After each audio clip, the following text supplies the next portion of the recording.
En este día lunes vamos a comenzar a explorar el misterio del Evangelio, por largo tiempo escondido, nos dice nuestra lección, así que vamos a entrar de lleno a la lectura de la palabra de Dios y por eso vamos a pedir al Señor que nos ayude mediante una oración. Bondadoso Padre, gracias porque tú revelas tus misterios a tus siervos los profetas y ellos nos los han transmitido a través de tu palabra. Danos un espíritu que nos permita reconocer tu voz y el mensaje que quieres darnos. Danos de tu Espíritu Santo. Lo pedimos en el nombre de Jesús. Amén. Creo que hoy, pastor, vamos a comenzar a explorar esa palabra de la que ya hemos comenzado a hablar el día de ayer, la palabra misterio, pero para hacerlo vamos a ir de lleno al texto, a los primeros 6 versículos del capítulo 3 de Efesios. Recuerde que esta semana es todo el capítulo 3, así que se abordarán varias secciones, tampoco es un capítulo muy largo, pero vamos a ir a los primeros 6 versículos. Dice la Biblia así: Por esto os escribo, yo Pablo, prisionero de Cristo Jesús, por amor a vosotros los gentiles. Sin duda habéis oído la misión de la gracia de Dios que me ha sido dada para vuestro beneficio. Mediante una revelación me fue declarado el misterio, como acabo de escribiros brevemente. Leyendo eso podéis entender mi conocimiento del misterio de Cristo, que en las generaciones pasadas no se dio a conocer a los hombres, en la forma revelada ahora por el Espíritu Santo, o por el Espíritu a sus santos apóstoles y profetas. Ese misterio consiste en que los gentiles sean coherederos, miembros del mismo cuerpo y partícipes de la promesa en Cristo por medio del Evangelio. Pastor, aquí parece que el apóstol Pablo está escribiendo ya no solo lo voy a decir así, ya no a judíos cristianos, sino que parece concentrarse en los cristianos de origen gentil. ¿Por qué lo hace y qué sentido tiene el tema del misterio en este contexto? Bueno, aquí entramos al tema que hizo que el apóstol Pablo interrumpiera su oración que iba a comenzar, que leímos a principio del capítulo 3, por esta causa iba a orar, lo retoma allá en el versículo 14, porque quiere explicar acerca de ese misterio que ya había anunciado en el capítulo 1. En el capítulo 1 también él usa la palabra misterio como lo hemos estudiado. Y voy a decirlo de una sola vez porque usted me hizo una pregunta, ¿por qué ahora esta relación entre los gentiles y los judíos?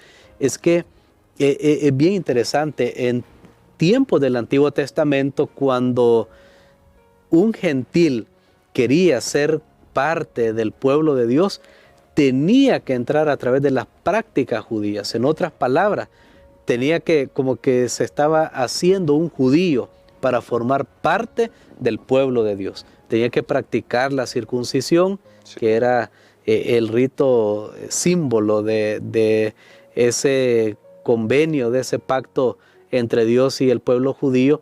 Pero entonces es bien interesante lo que pasa en la iglesia cristiana. El judío, el gentil, no tiene que hacerse judío y, por supuesto, el judío no tiene que hacerse gentil. Jamás ellos ni en sueños, ¿verdad?, iban a pensar en esa posibilidad. Pero no es eso lo que está hablando el apóstol Pablo.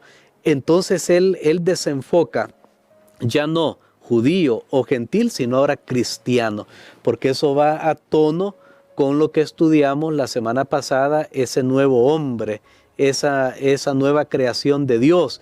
Esa nueva creación de Dios ahora es un nuevo templo y ese templo es su iglesia.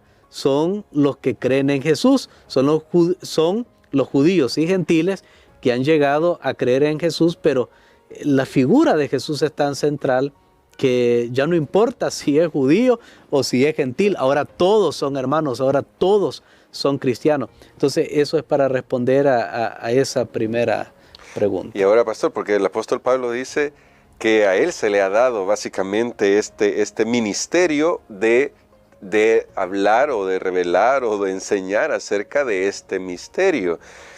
¿Cómo está relacionado el ministerio de Pablo a los gentiles con lo que está escribiéndole a los efesios? O, es decir, quizás no cómo está relacionado, sino que qué está queriendo decirles a los efesios sobre lo que Dios le ha pedido a él como ministro del Evangelio hacer. Bueno, entremos a esa palabra misterio. Realmente quiero decirles, el apóstol dice, ese misterio me fue revelado. Dios me lo dio ahí en el versículo número 3. Y es bien interesante que aún en el versículo 5, él dice, el cual en otras generaciones no se dio a conocer. O sea, antes no era para antes, era para este momento. Y Dios me lo reveló a mí. Realmente es bueno saber. Y el apóstol dice, esto no es por conocimiento humano. No es que él se puso a pensar profundamente y hasta que le saliera humo, como dice uno, sí, ¿verdad? Cuando alguien está estudiando mucho y dice, ya le va a salir humo por la cabeza y hasta lograr entender esto. No, fue una revelación de Dios. Es que esto no lo podría inventar el ser humano. Este evangelio realmente es tan sublime y tan maravilloso que no estaba en nuestra mente. No estaba en nuestra mente. Lo más que el ser humano pudo llegar a inventar de dioses fue pensar que ellos tenían que sacrificarse por sus dioses, pero que un Dios se sacrificara por ellos. Eso es solo el Dios de la Biblia, el Dios en el que nosotros hemos creído. Pero vamos a la palabra misterio. La palabra misterio no es como el uso que nosotros le damos en la actualidad. El uso de misterio es algo como que es escondido, es oculto, es algo que no se puede conocer. Ese es el uso que nosotros le damos ahora. Es algo difícil de entender. Esto es un misterio. No se puede conocer, no se puede entender. Sin embargo, en el caso que el apóstol Pablo usa esta palabra, para él un misterio, yo siempre aprendí esto, un misterio es algo que estaba oculto para nosotros como seres humanos. Por eso era un misterio, porque no lo podíamos saber, pero que Dios ahora lo ha revelado. Ese es el misterio de Dios, ese es el misterio de la salvación. La Biblia hace bien claro que Dios lo planificó, creó el plan de salvación desde antes de que este mundo fuese formado.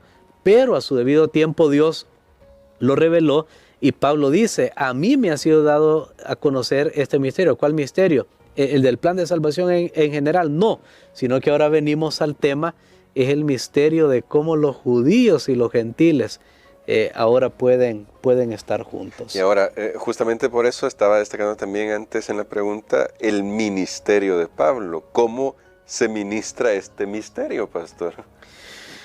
Bueno, y Dios escogió a alguien que realmente era la persona menos probable para poder participar, porque Pablo, siendo un judío celoso, un judío bien enseñado, bien educado en todo lo que tenía que ver con el judaísmo, las costumbres, las tradiciones, ahora el apóstol Pablo dice, bueno, ahora yo soy el que pensaba que no podía haber nadie más que accedía a estas bendiciones que nosotros tenemos en el judaísmo. Ahora yo soy el que le estoy diciendo a las personas que vengan. Y Dios lo escogió puramente por su gracia, vio en él un material disponible. No porque era rebelde lo escogió Dios, sino porque él era rebelde, pero era sinceramente rebelde, para ponerlo de esa manera. Hay personas que pueden estar equivocadas y son muy sinceros y defienden lo que creen, aunque lastimosamente no sea cierto, pero hay una sinceridad, no hay una malicia. Entonces el apóstol Pablo no tenía esa malicia. Él dice, yo no fui rebelde a la visión celestial cuando Dios me habló. Y Dios elige al apóstol para dar a conocer ese misterio que él dice ahora es revelado a sus santos apóstoles y profetas por el Espíritu Santo. Es más, él no era el único. El don de profecía se estaba manifestando en ese medio, ya el Espíritu había venido y se manifestaba libremente en la iglesia, y otros también podían hablar acerca de este plan maravilloso de salvación.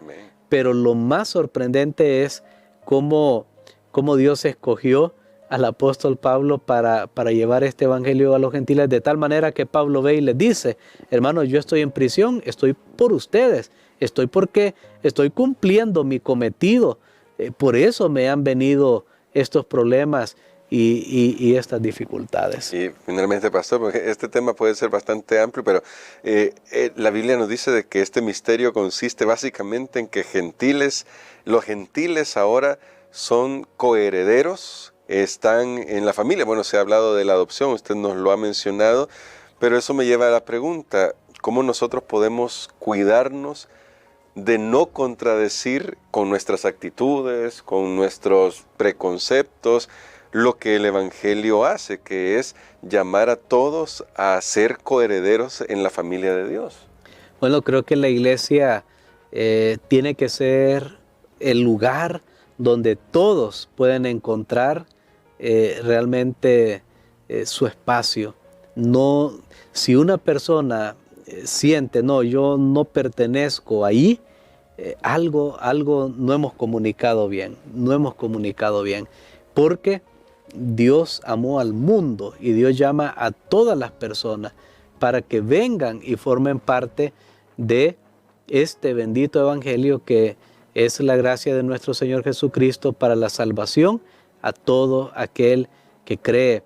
Y nuestras vidas deberían reflejar que toda barrera, toda cosa que separa a los hombres y las mujeres, hablando de humanidad, toda cosa que separa a los seres humanos entre sí, nosotros no deberíamos como iglesia crear esas barreras. Estamos llamados para administrar, porque de hecho el apóstol Pablo lo dice claramente: él fue llamado a ser un administrador de esta gracia. Nos ponemos a pensar que somos administradores de esta gracia. ¿Qué tal cuando alguien tristemente tiene que abandonar la iglesia, tiene que abandonar tal vez algo a que Dios lo llamó? ¿Por qué? Porque fuimos intolerantes, porque fuimos drásticos o acusadores de ese hermano, y más si era sin razón. Realmente es una lástima, porque nosotros, al igual que el apóstol Pablo, ahora como iglesia, como comunidad, se nos ha confiado esta gracia. ¿Qué estamos haciendo nosotros? ¿Cómo estamos siendo dispensadores de esta gracia al mundo? Yo pienso que son preguntas que tenemos que tratar de evaluarnos a través de estas preguntas, y si algo estamos haciendo que las personas quieran estar lejos en vez de estar cerca, pues creo que tenemos que trabajar en ello. Y quizás, pastor, ese debe ser un motivo de oración por el que queremos que ore por nosotros, para que podamos trabajar en aquello que necesitamos que Jesús cambie en nosotros para poder reflejar su carácter ante el mundo tan necesitado de esta adopción que Dios ofrece libremente a todos. Amén. Padre, te damos gracias, Señor, porque tú has revelado este misterio. Ni en nuestros mejores pensamientos podíamos concebir un plan tan perfecto para salvar y rescatar al ser humano. Por favor, bendícenos, Señor, al ser receptores de esta verdad. Primero, para nosotros creer y ser salvos, y luego poder ayudar a otras personas para que también formen parte de esto. Ayúdanos para que a través de nuestra vida, gestos, palabras, motivación interna, que tal vez es lo más importante, nuestro deseo sea que todos puedan participar, que todos puedan ser incluidos en este mensaje de salvación. Todo esto lo pedimos en el nombre de Jesús. Amén.